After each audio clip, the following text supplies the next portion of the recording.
going to start the recording. Oh, yeah, I just did too. Oh, you did? Yeah. Okay. Helping out. So are we ready, Bev? Absolutely. Go ahead. Thank you, everyone, for participating in our class on influencing chapter course culture. The instructor is Bev Greene, who is an LOPT facilitator, certified facilitator, or certifiable, maybe, I'm not sure. She's going to do this class. This is a new class, something that we brainstormed several months ago, and it seemed to take off, and it got Bev going about 90 miles an hour, and she's come up with a terrific presentation. So without further ado, I'd like to let Bev Greene take over. Well, good evening. Thanks all for you being here on a Sunday evening, giving up your time and coming inside to share this.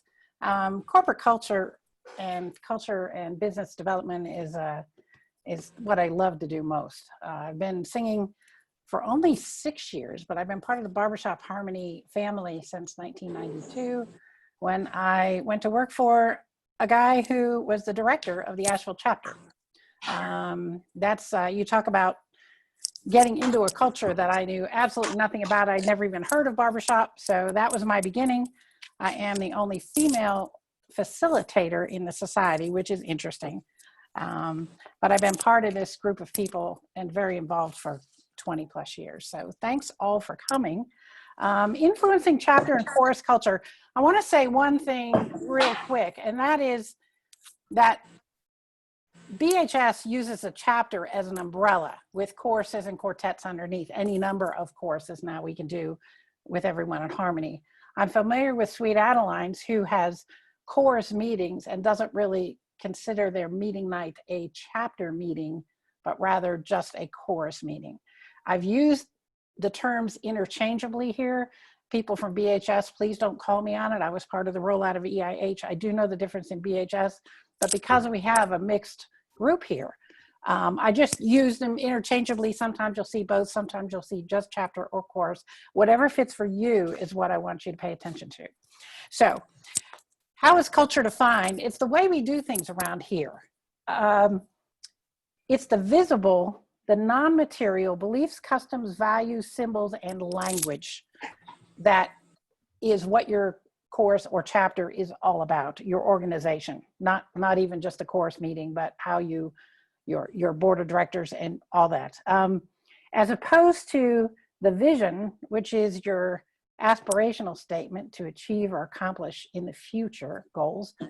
Your mission is what you provide, which may be inspiration, it may be a physical space, it may be a night out, but your mission is what you provide. And your goals, of course, is what you've set up and what you're trying to accomplish and in the middle of accomplishing. The culture is the way things are done, which is totally different. So I've asked you kind of all to look and say, have you defined your chapter's culture? And if you'll all put that in the chat, and I have to be totally honest, something with my computer isn't working right, and I can't easily. I can see them, but not easily. So Dave is going to be up and going to read back some of the responses we get for your chapter culture. And I'm going to turn on my chat so I see them coming across.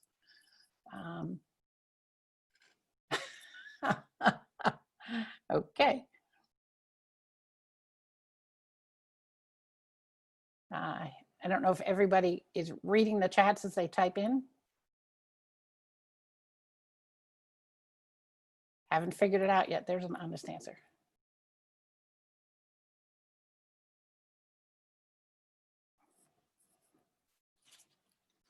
Just give you guys another minute to type in.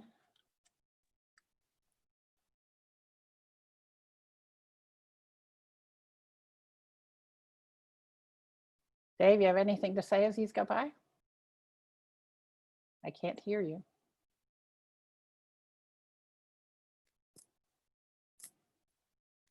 Uh-oh.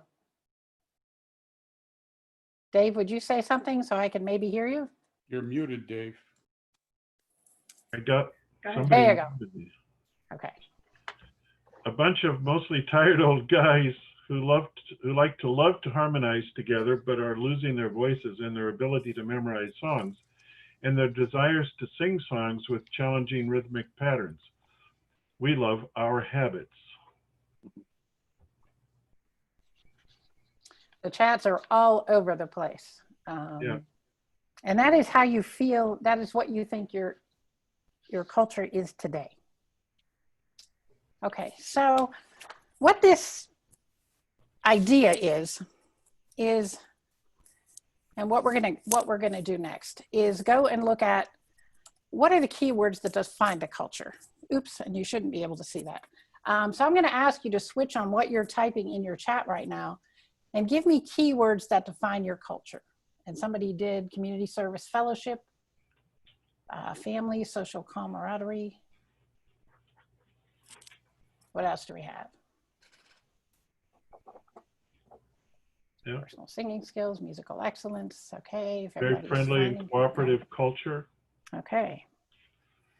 Open, caring, nurturing women who like to sing. Inclusive, responsive, open. I wish I knew some of you people. I don't know any of you. Singing, barbershop. Old. Enthusiastic. Okay, so what we're going to look at here is some keywords that I came up with that are maybe a little broader than you're ready for, or maybe you just hadn't thought of it that way, is what your culture is. So, and these are just ones that I came up with at the top of my head. Singing, barbershop is a given. Camaraderie and fun. I know chapters whose priority is having fun at a meeting first, and then everything else runs around it. Continual improvement, good musical leadership. What defines your culture? Great member involvement, building talents of members, personal growth. I saw that come across. A lot of these have come across. Inclusive, your culture is inclusive.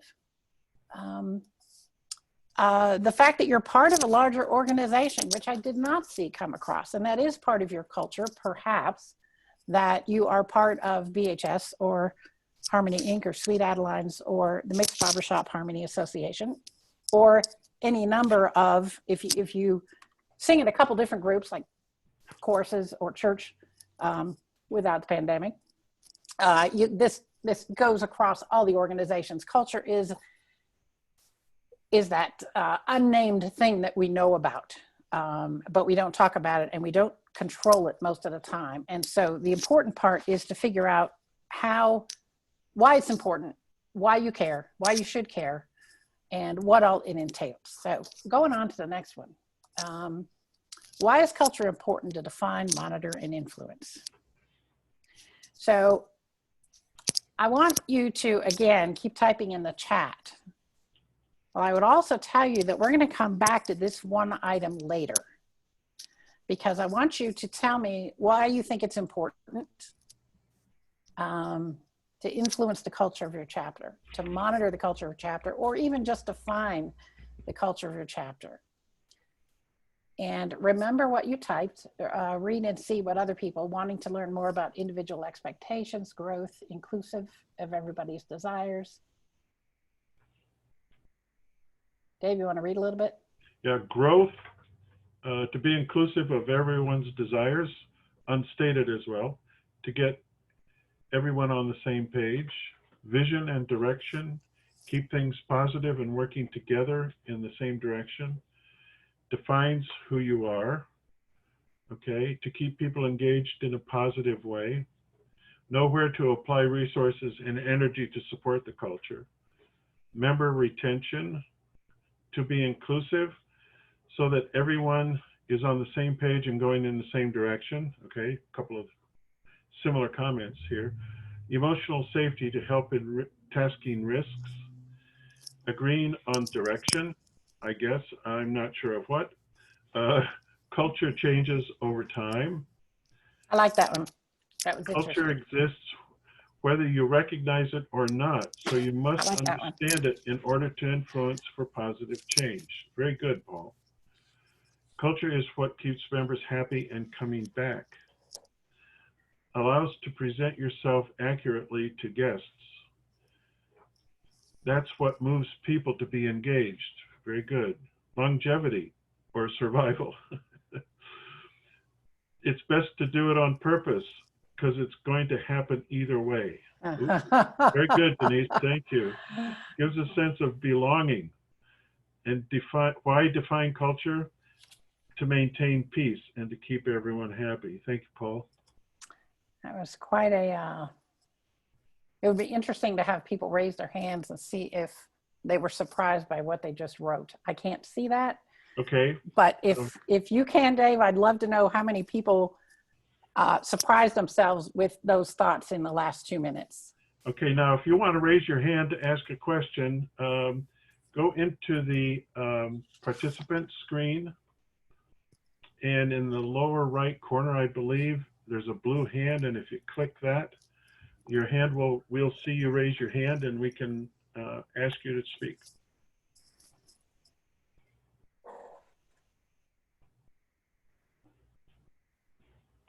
Actually, mine is under, oh, no, maybe it's not.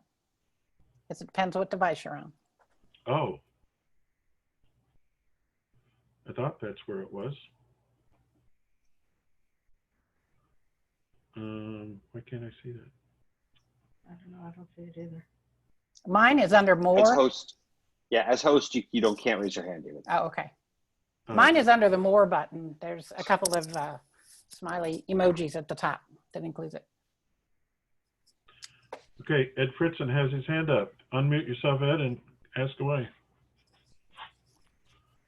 I didn't really have a question. It was more of a statement.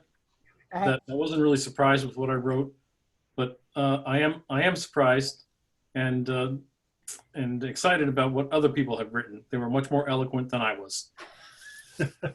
Okay. Interesting. Okay, so we're going to come back to this. You're going to see this again and see how your ideas have changed by the end of the class.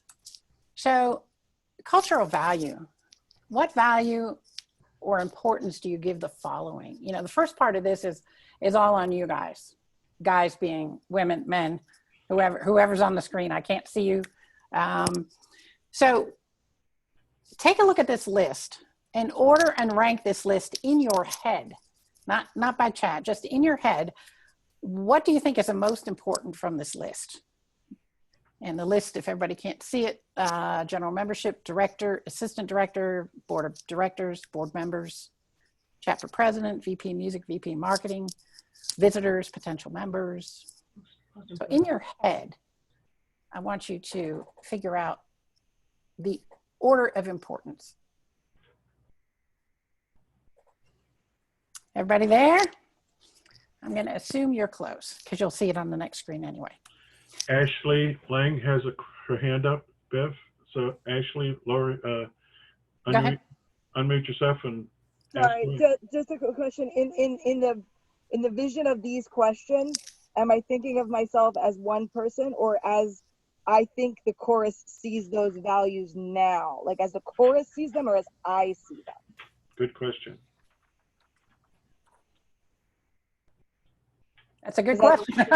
I'm thinking, I would say as you see them. Okay.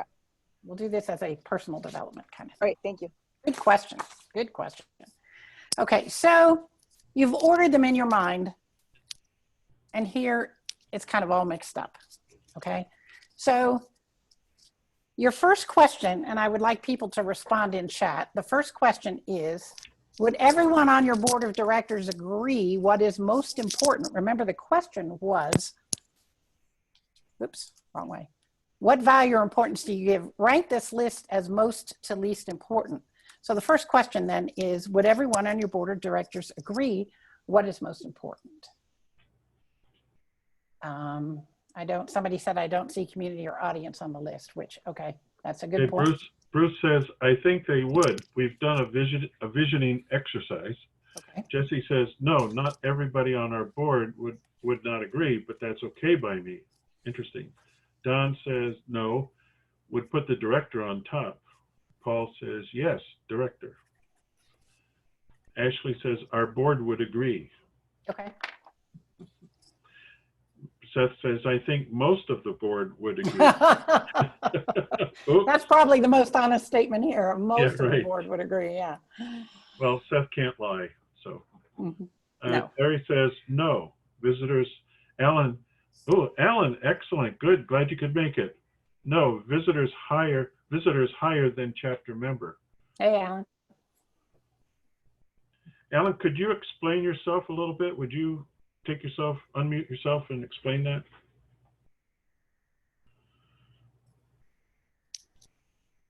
Know that list wasn't my list. It was just a list of items for you to order. It wasn't in any certain order, and you're seeing a different order on this page. So that should have been chapter president, not chapter member. Okay. Okay. okay. And Jesse says, typo for me, correction. No, not everybody on our board would agree, but that's okay with me. Okay. Okay, so the next question. Would your general membership agree with your idea? You are all leaders here on this phone, either potential, active, emeritus, or just a forever leader, which a lot of us are in our chapters. So you have the leader position to look at this list and say, in a way, that this is what you think the culture of your organization is, you personally. And you're coming at it from a different viewpoint maybe than some of your general membership. So my second question for you is, would the general membership agree on the importance you put of these items? The director, the board members, the membership, who's in charge? No. Okay. Not all members would agree, which is why it's important to have a clear vision for our chorus culture. Bruce says, I think members are so bummed out in COVID time that their answers are likely to vary from what we discussed in normal times. There you go. General membership would agree that director is most important. Like herding cats, something like that. Joel says, like herding cats, yeah. You know, and this, obviously your culture is different right now during COVID. It's what we're all putting up with. None of us like it. But you still, hopefully you're in touch with your members, whether you're having weekly meetings or not. I'm gonna ask you a third question here. Oh, here's another one. Culture influences. I think exposure matters a lot. For example, they see what the music director does way more than they see board activities. So true. No, again, that's okay. Okay. Okay, your next question. Would your director agree that the order you just decided was most important in your course personally? Would your director agree with that list you created in your head? Yes, don't have one. Okay, yes, that's interesting. So. No. Dave, you laughed. I expect that means you would say no. No, yeah, director, no. Good. Not likely. Okay. I think so. Quite a range of responses. Same director for 30 years. Yes. Okay. Since I am him. Okay, Paul. Paul just asking, were you at the top of the list?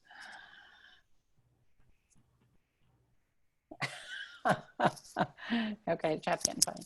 Now, the reason I ask these questions is because if you have a united culture, if you have a culture that has similar views and similar aspirations and similar feelings about the group, you would get more consistent answers because they would better understand the organization and they would better understand what you value as a president or as a leader and what the members value, because somehow you've imparted to the members what is valuable. And that ties directly to the mission or vision of your chapter, if you have one. Not all chapters have them. Some chapters get together just to sing. Maybe you have an annual show or not.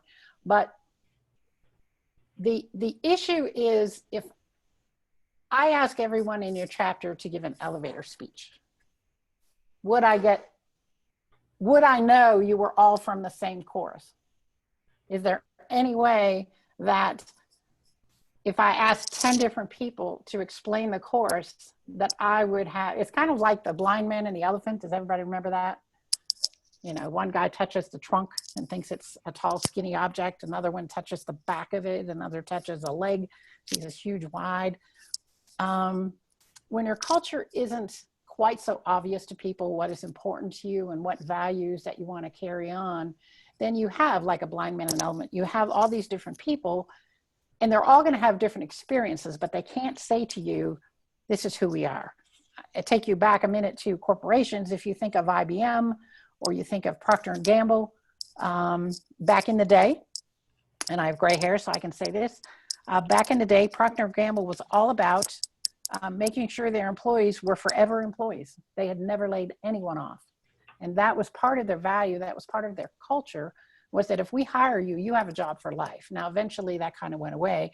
IBM's might have been quality, 3M. When you think of all the GE, which is huge in the culture research, they knew who they were and they knew what they stood for. And I think it's really important for our courses to have a better understanding of who we are, why we are, and I think maybe we get along better with each other if we all have some sort of idea where the membership is coming from and where the, I'm gonna go back to the chat here. We are united in vision for ourselves. Can I bring something up, Bev? Sure, absolutely. I think it would depend on who you asked.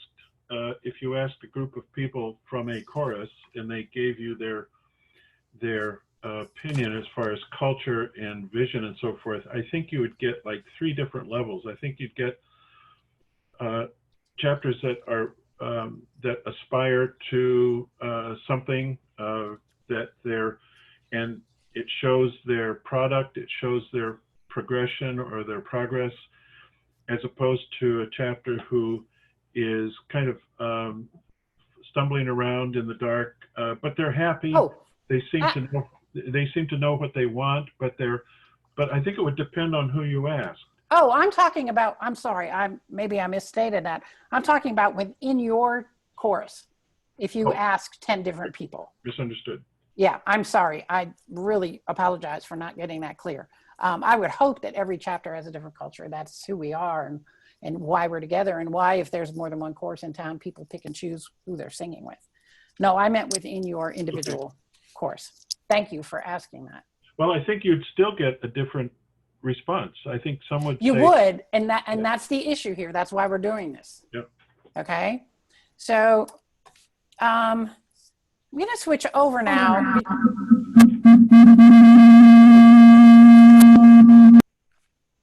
Did that sound go away? Mhm. Okay. yeah, everyone. Yeah, got Ashley, it. I think Sorry. you're still unmuted. Would you mute yourself, please? Me? Ashley. Oh, okay. You can do that. Can the person in charge of the seminar unmute her? Mute her? Yes. you Yeah, can do- we're all set. Okay. We're all Okay. set. Okay, so I want to look at the roles. A lot of this, you guys will really get involved in this shortly. Don't think I'm going to lecture for the next hour or half hour. I'm not. But there's still a little more background I want to give you. The roles in influencing culture. What roles are needed or applicable to an organization's culture? This is a very strange piece of theory. We need to work to identify, understand, encourage or discourage, assign, teach, learn from, and enhance your organization because of these roles. What I'm going to do is go over a list of roles that you will find in the personalities of the people in your course. And what I'm suggesting is that it really is beneficial for the leadership of your course to understand who these players are, because you need them all and you can use them all, and they can really help you. So the first one I'm going to go over is leaders. That's you guys. Thank you for coming again. We know who you are. You know who the leaders are. The second one is the listeners and watchers. These people are your eyes and ears of the course. These people are the ones that know what's going on, whether they say much or not. They might be a bunch of introverts. It doesn't matter, but they have the knowledge of what's going on in the course, and you may need to call them from time to time to say, gosh, you know, something really strange is going on. What are you hearing? What are you seeing? Or just like you send in an unknown person to a course rehearsal and then report back to you how they treated visitors, you know, the guy in the purple tie or a watcher, whatever you want. It's the same theory, is how do we appear? What are people thinking?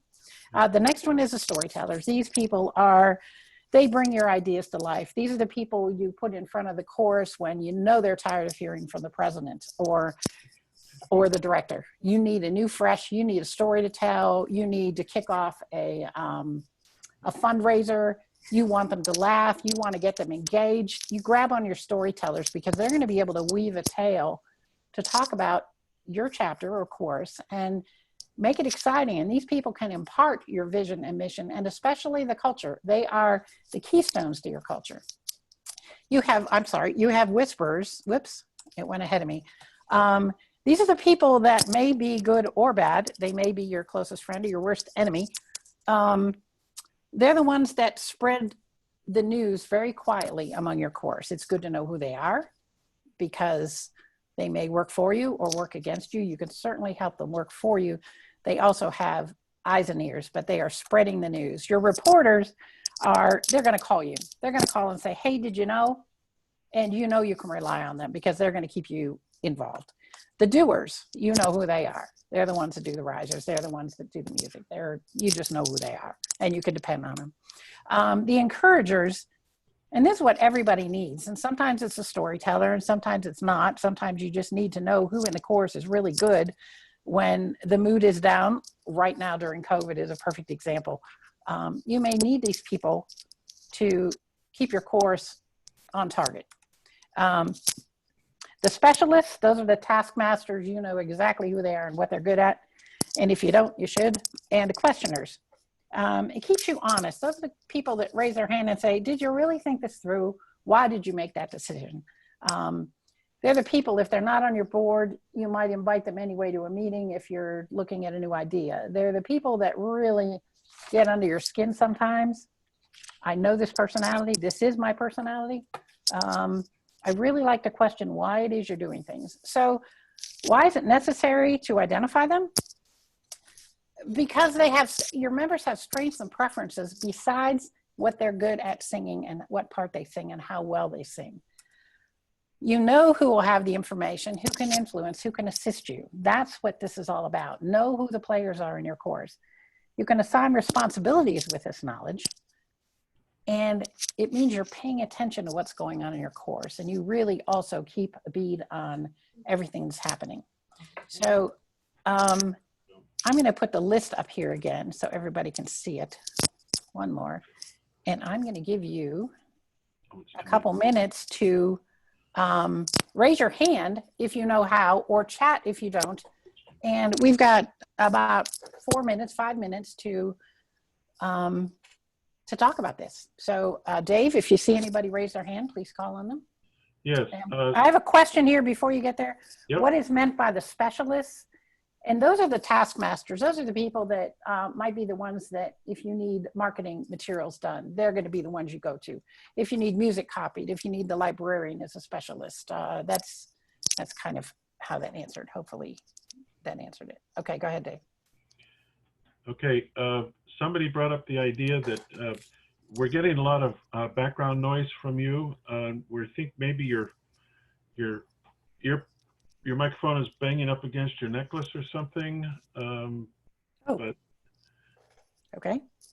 How's that? that? Okay. Is that better? So far. Okay, let's try that.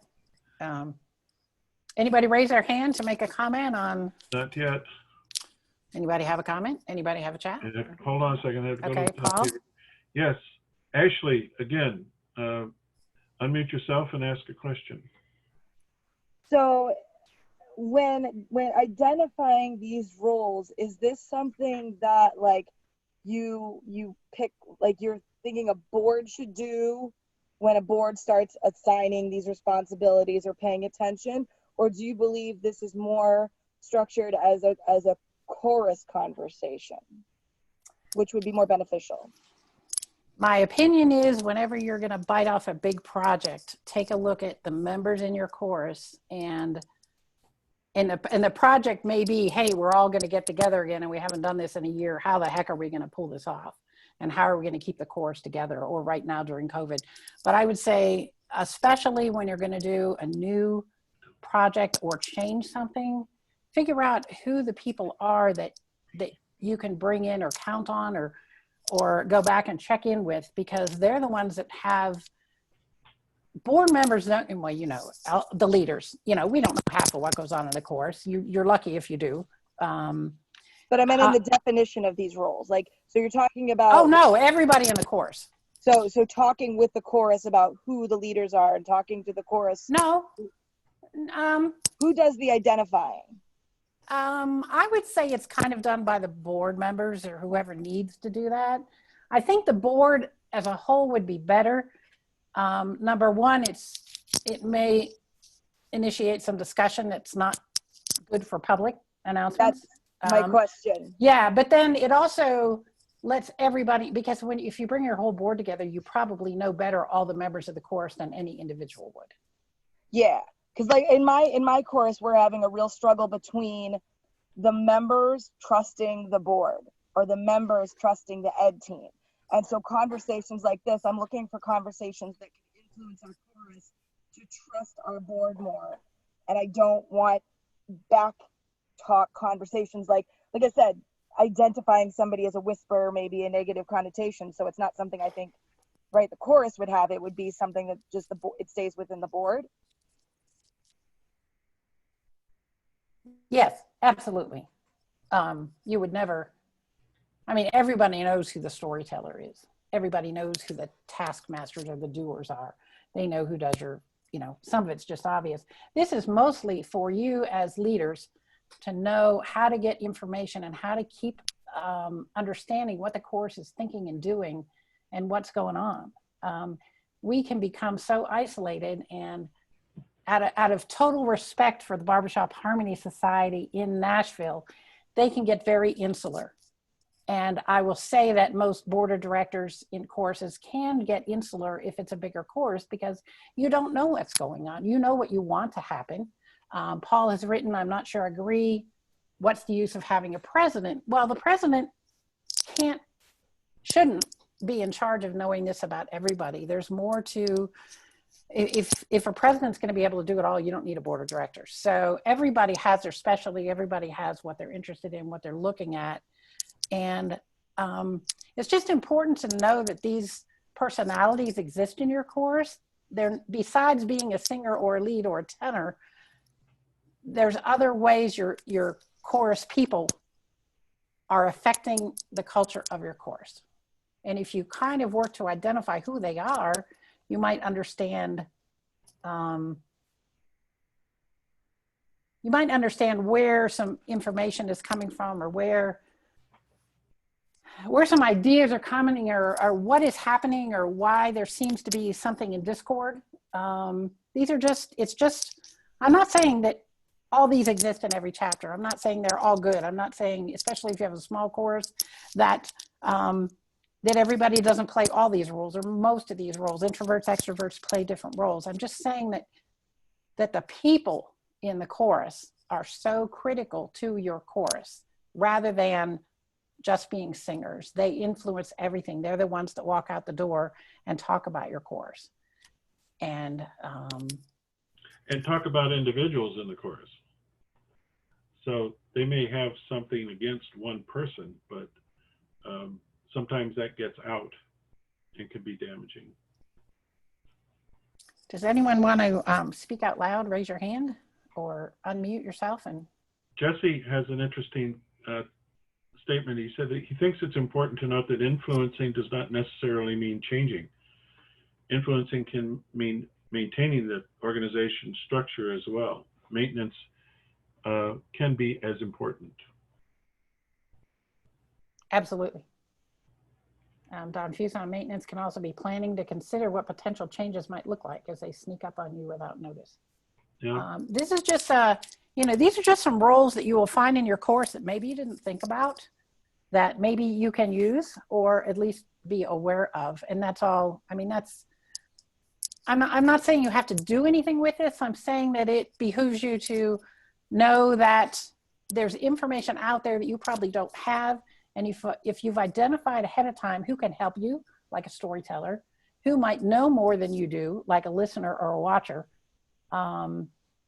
who might have just gonna knock you off your step and say, are you sure you're doing this right? Just make sure you know who those people are. That's all. It just really makes it work if you know who they are. Paul asks, in order to change culture, could it be necessary to dissolve and reorganize? It could be, but that's certainly the most drastic step. So I would say, just a few comments here. That's a pretty drastic step, and you'll go through a lot of steps before then. I'm going to move on to the next slide. And that is consistencies in culture. So what consistencies do you find necessary for a culture to remain in place? This is something that we need to look at when you're looking at a culture. If you are just people that want to get together to sing and have fun, that is your culture. If you are people who are out to go to contest and that is your most important thing, that pretty much drives your culture, a culture of excellence. If, on the other hand, you're like probably about 60% of the chapters, which do a little bit of everything, your culture is a lot more complicated because you have people who want to go to contests, people who want just to rehearse. They don't care about shows. So it's not an imbalance, but that, the consistencies in culture is where you will get everybody to get along and not argue about whether or not they want to go to contests, hopefully, and whether or not they want to do a sing out, and just why it's important to sell tickets or raise money or work a booth selling hot dogs to make money or whatever it is. The consistencies in culture, number one, means it happens faster because you don't have to fight everybody on it. And number two, it means that ask any member of your chorus, they're going to be proud to tell you who they are, and what they say about who the chorus is pretty much going to match what the board has decided the direction it wants to take and who they really want to be. And if your culture starts coming together, then you have some consistencies. So what do you need to do that? You need viable expectations. So, and you all understand what that is. I don't need to get into details on that. It needs to be identifiable. Can people put words to what they mean when they explain their culture? It's always a challenge to say, give me an elevator speech about what you do. Everybody should practice that just for kicks, because it's a good, but could you identify who your chapter is and what it is? Do I have a, be consistent and approachable. Your culture should be obvious. It should be consistent. It shouldn't change from time to time. We'll see that in the next slides. It should be successful. So your culture should be something that you are proud of and that you want to maintain. And if you can't look at your chapter right now and say, I'm really proud of it, then you are looking at a culture change and you're looking at how to get it done. Shouldn't culture change due to the people involved? Yes. Don't we need to be flexible? Yes. New members bring in new ideas, attitudes, and opinions. I have someone who said that every new member should be on the board, which is a really tricky thing, but they bring new members. They bring new ideas. It does change. We want it all. We don't have the energy, health, or interest to pull it off. How about hiring outside help to get to where we want to go? That's a consideration. Okay, are you successful? You need to define success for your chapter. It's different for every single one. Your culture, go ahead. I'd like to bring up something here that I've heard people say, that it's very difficult to change culture. For instance, a a mid-level performing chorus wants to be a better chorus. They want to achieve a much higher level of performance, and yet they don't want to face the consequences of making the decision to go with more achievement, with more, and maybe even re-audition everyone in the chorus. But how do you change that mixed culture to something that's more focused without, losing half the members? That's a huge question. It could take days to answer.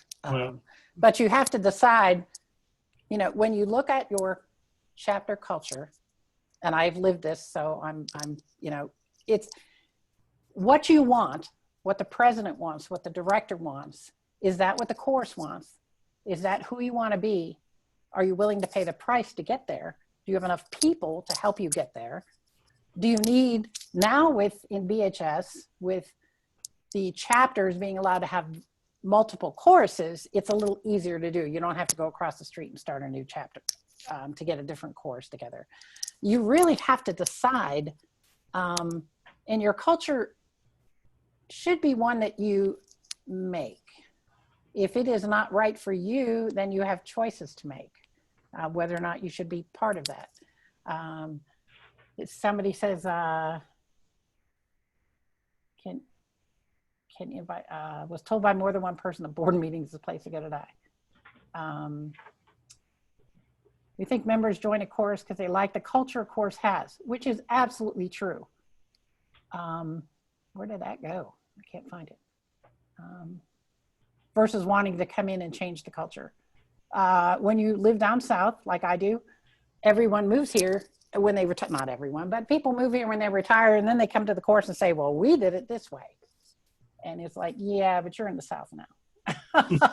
Or, but yeah, you're in Asheville now. Or, yes, but you retired here, but that, if they want to change and adapt because they're joining an existing organization, it really helps if they know what your culture is. So I would imagine that the choruses in Florida that are huge. There's some choruses with over 100 members, and at least during the winter, and and they come from all over the U.S. with all over from Canada as well, with all kinds of different cultures in their background, and then trying to make something and trying to fit into the culture of the chorus that's been established in Florida. So it must be tough for some people. It must be, but can you understand how it might help if they don't have to guess what the culture is as much as maybe we have in the past? That they can kind of see it when they walk in the door. So I'm going to go on to the next slide. Culture changes as the year progresses. So as we're thinking about this, can you imagine how your culture is influenced? Think of events that that influence the way you handle rehearsals. So here's just a couple. You're prepping for contest. That becomes a thing. And all of a sudden, the culture of your meetings changes. Valentine's and sales performances. That absolutely gets in our way sometimes. New song learning, and that's a whole nother couple hours. Prep for the annual show. Again, the way your general meetings are different during this time. During your fundraising, if there's visitors present, it may change. Okay, it may change the way you handle a meeting. And that one, especially if visitors, you should just always expect visitors to show up and just, have plan A and have plan B in place. And if they're there, you just switch over to plan B. I'm sure I missed some. If you want to type in chat. I see how to influence and nudge a stale chapter into Everyone in Harmony. Paul, if you want to send me an email later, I was on the Everyone in Harmony team, so I can talk with you later. Nobody is... Bruce says we have two chapters which seem to be developing separate and unique cultures. Well, two chapters should have choruses. Two choruses. Two choruses. But that's the reason you have two choruses, right? So that people can pick and choose which one they'd rather, or sing in both? Yeah, but they're both very small, so they're just getting started. Okay. That's a good thing. You can get more people that way. Okay, nobody's going to disagree with that one. Well, Okay. Ed says he disagrees. Okay, why do you disagree? Ed? I don't believe that culture is something that's changing, but should be constant, and it should define and influence everything you do, every activity throughout the year. Now, yes, you're going to put some more emphasis on certain things, but the way you approach those activities, whether it's a contest, your show, or whatever, always is guided by that culture. We have, expectation of our members, let's say, for everything we do. Whether it's putting on our show, what level of performance we expect from our members when we go out on in the public and put on a show or whatever. So I don't really, agree with the fact that you said that the culture is changing throughout the year. The culture stays the same. If you're lucky, Yeah. because, and I will say that is the ideal, and congratulations. That's absolutely the way it should be. But I've also been places where everything goes out the window when you're prepping for an annual show or for contest. The way you treat your visitors, it shouldn't, should it? No, but this is just to keep you aware of the fact that your culture shouldn't change. Your activities change, your culture should not, but my guess is they do. And you just need to be careful. But I agree with Ed. I don't think that the culture itself is changing. It's just a matter of the different things that allow the culture to be what it is.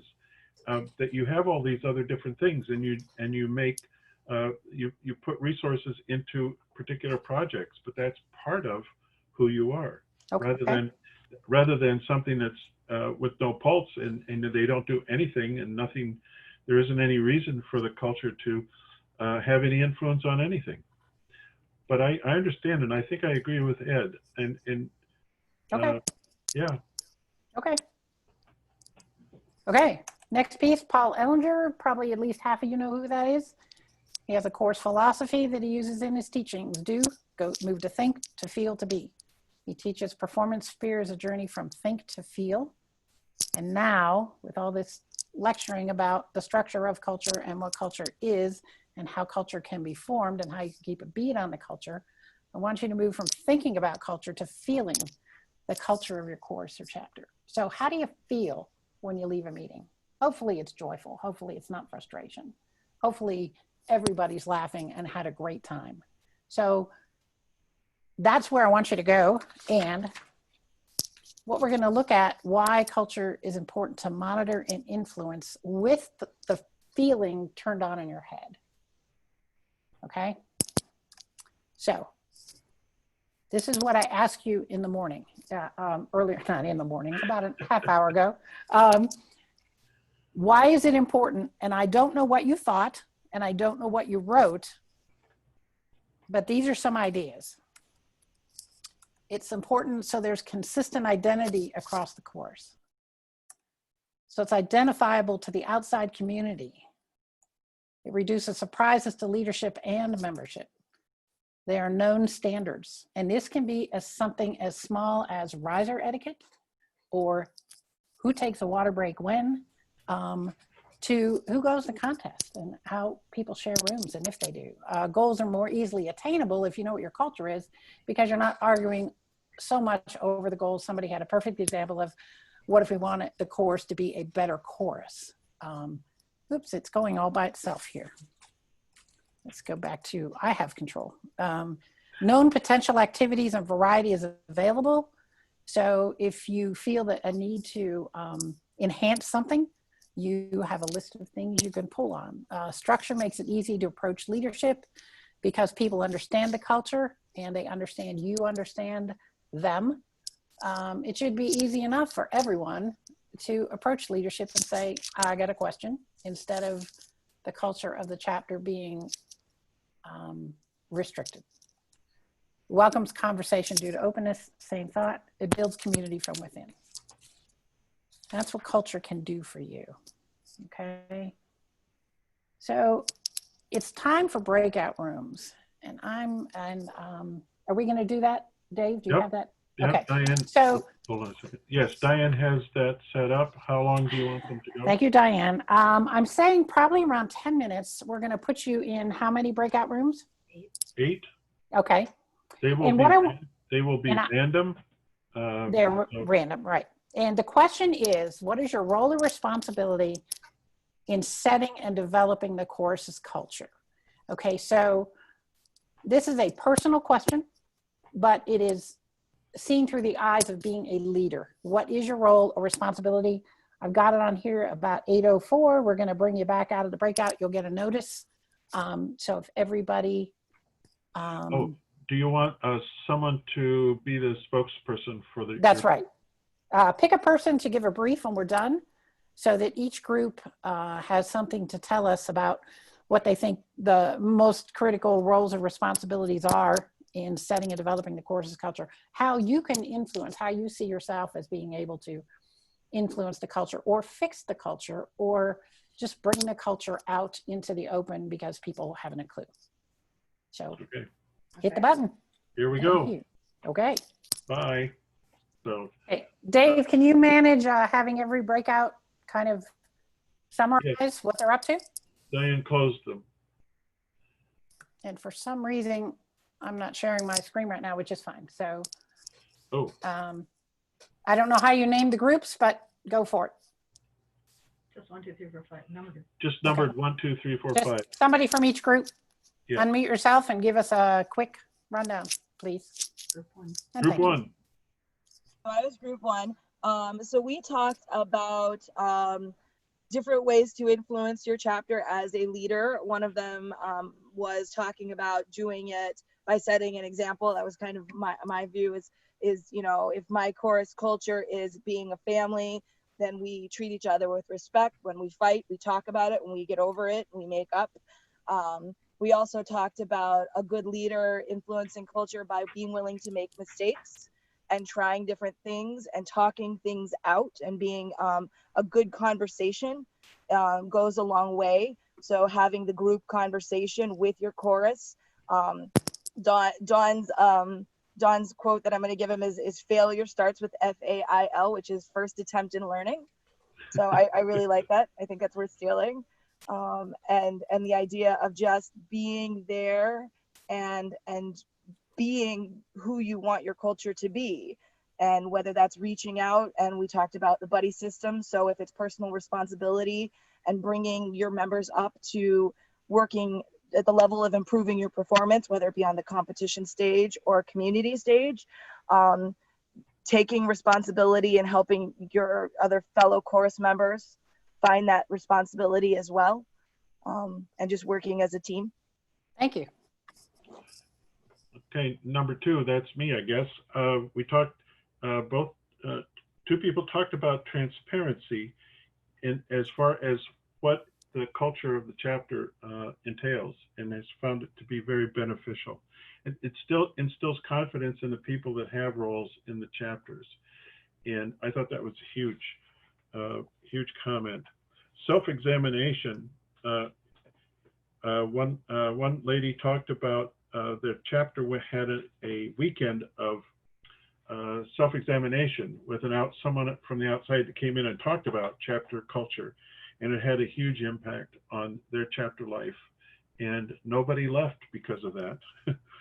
And somebody also said, anything you say at a rehearsal, at a chapter meeting, can have an impact on the chapter culture. So everyone has an impact, large or small, but everybody has an impact. It's like every voice matters. And that you are who you are, and you are part of the culture, but you also have to be careful that you don't step out of bounds and step on toes. Thank you. I'm going to kick in here and say we are 5 minutes left, but I am absolutely willing to keep going. So your choice is to stay on longer or be a little shorter with what you have to say, which I hate to ask that. So either one works for me. So go for it. Who's group 3? Anybody? Group 3. I don't remember our number. Who was in group 3? You're next, Bruce. You must be group 3. No, All right. that was Tom. Oh, Tom Metz. yeah, what? I didn't have a Bruce there, I think. We had several presidents and senior board members, and the impact of COVID-19 on how things, on what they were doing and how they were having to do it, and getting out there and doing Zoom meetings like this, and bringing in expert Zoom tutorials like we have, and getting the folks to sing to themselves and rehearse and whatever, trying to keep it all going. Their role as a leader or as a board member was altered by the shutdown, and we're having to do things differently to keep the operation going. Anybody else? Anybody want to add to that? Okay, Next up. number 4. I think I'm group 4. And we talked, there were a couple of directors in the group. We talked about the huge influence we have on the musical product, on how rehearsals are structured, how things are taught, and and musical expectations. We also had some board people who, my course, and I had another person from my course in our group. We just recently went through a big goal setting thing, and it was awesome. And then we had to shut down for COVID. But she emphasized that even though we as a leadership group did that, we have to listen to our members and be flexible, and not necessarily push things on them. I believe is what she was trying to say. We also had other chorus leaders. One person was saying there's almost a resistance or like a sense of not wanting to have the responsibility for establishing the core culture, that really needs to be the membership. Everyone has to take responsibility for that. So I think I captured everything, or most of it. Tom Metz is the one I was talking about, Bruce, he's our financial manager, and he's done a good job at that. And now he's become our Zoom leader on Tuesday nights. So he's had to change quite a bit. I don't know that other board members have changed a lot, but it's nice to see that when it's necessary, we do have people that'll step up and do more.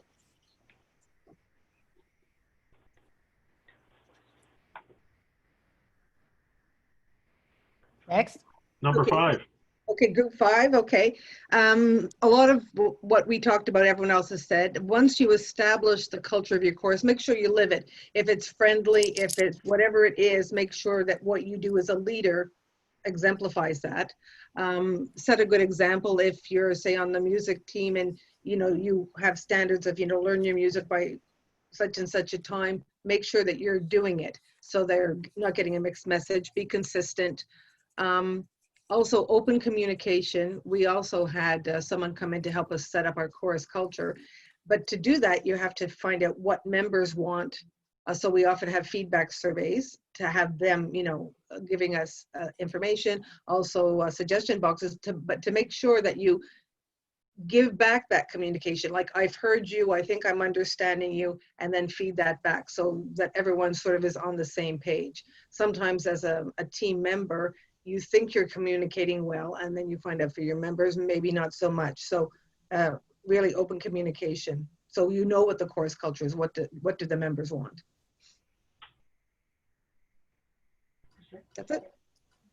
Okay, so we in our group, we felt that fellowship was one of the most important things for the chorus, and the leader role in supporting, developing, setting the culture. The important thing was to try to keep in touch with members, get feedback on what the members' ideas of the culture, how the members feel about the culture. And we talked about various ways to do that: surveys, annual meetings, where say a yearly meeting to set goals and having a discussion on the culture. With the idea being to try to get a sort of group buy-in on the culture, to get, as other people have said, to get everybody on the same page. and essentially to strengthen the sense of fellowship. So that was basically our position. So I was in group 7.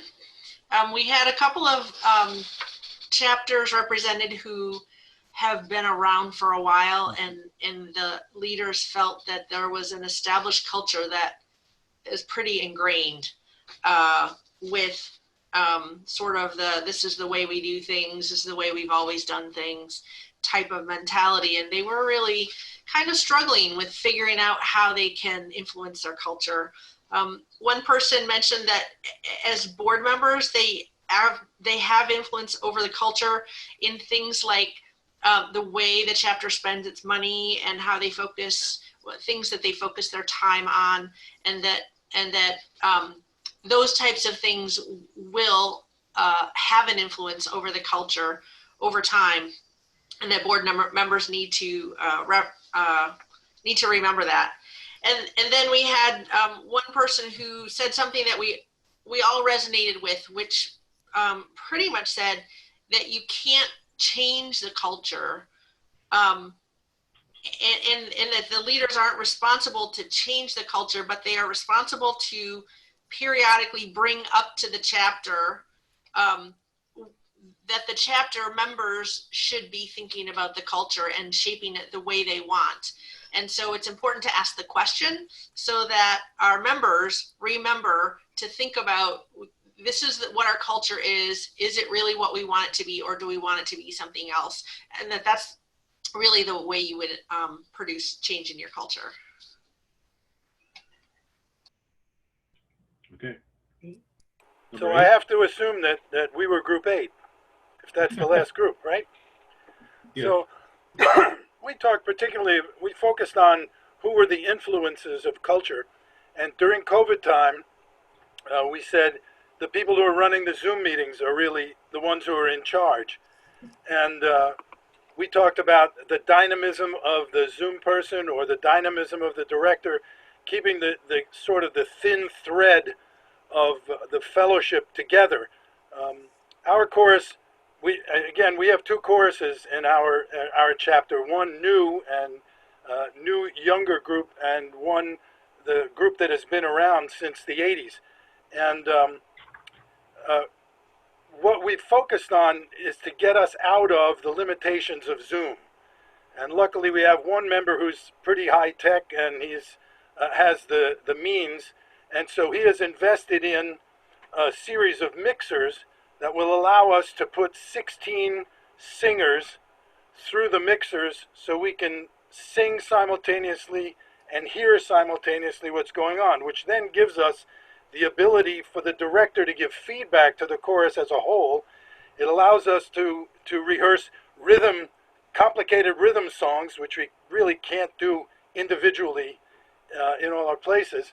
And it's a modest investment for us because the individual bought the main frame, which is $4 or $5 grand for him, but it's only going to cost us about $55 per member to get everybody outfitted with FM earphones and wireless microphones, which will be theirs, the same way the tuxedos belong to them, and when they leave, we expect the tuxedos to come back.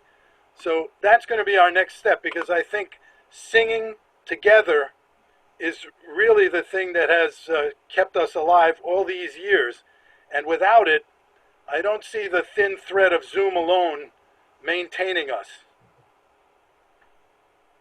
So we're going to make the investment. Okay. Okay, well, thank you all. That was pretty fascinating. Can somebody give me a screen share back? I seem to have lost it. Bruce, could you post? Do I have it? Yeah. I don't. You should. Bruce, can you post the URL for the mixer? I don't think so. I'm not in charge of that. It's the guy who's doing it, so. Actually, our course is doing it in 2 weeks. We also have a mixer and microphones. We're going to spend the next week getting all the members so we don't have to spend the first rehearsal like that, walking individuals through it. So I can't seem to get my slide up here. For some reason, having trouble getting my slide up. That's really weird. But I'll give, my email is on the last, and you'll get it in the mail. My email is on the last, there we go. All right. The one thing I wanted to say, what's next? And you can read this. I don't have to go through it now. You can read it because you'll get the printout. One thing I wanted to remind you all is that in the United States, the last statistics that I know of, 28% of the population is intuitive. So there was discussions about people saying, you know, we need to live our culture, but understand that sometimes you just have to tell people because they're not going to notice. And it's very, very important that it's not just walking culture. You do have to be your culture, but you also have to talk about your culture because some people just won't notice. They will not notice. And it's a statistic. So what's next? Here's the whole list of what's next. The last one going review, adjust, review, adjust, review. I know we're over. Bev, we're not seeing your screen. Still not seeing anything. Why aren't you seeing my screen? Okay. Click the share button at the bottom. Share button at the bottom. I did. Okay.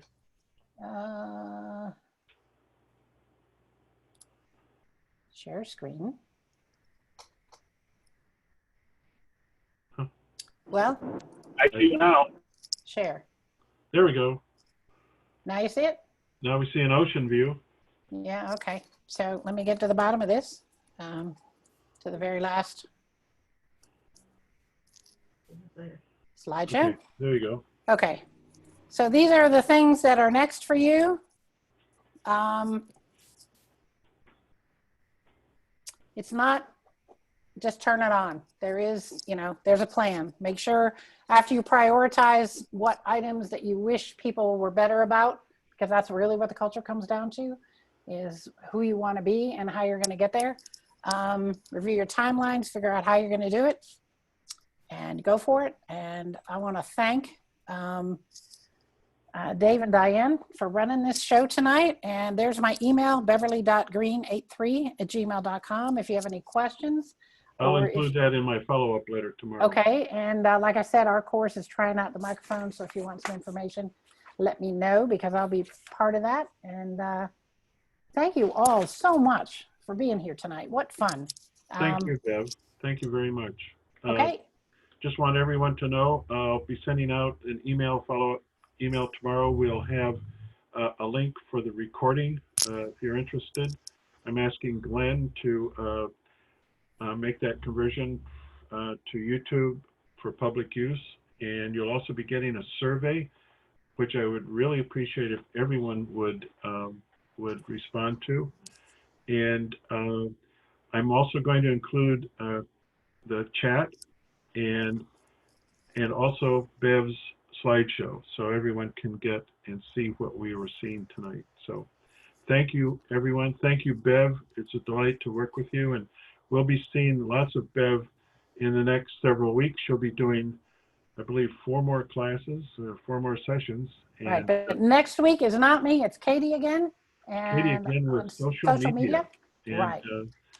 Katie has hired Amy Rose from BHS headquarters, who is BHS's social media person. So it'll be a little expanded. We'll be getting information out about that coming up in the next couple days. But again, thank you very much, Bev, and thank you everyone for joining in. If everyone would please leave, and why? Thanks again, and if you have any Bye-bye. questions, feel free to use my email. I'm always here. Yes, ma'am. And you're welcome. Thank you. Okay. Good night. Good night.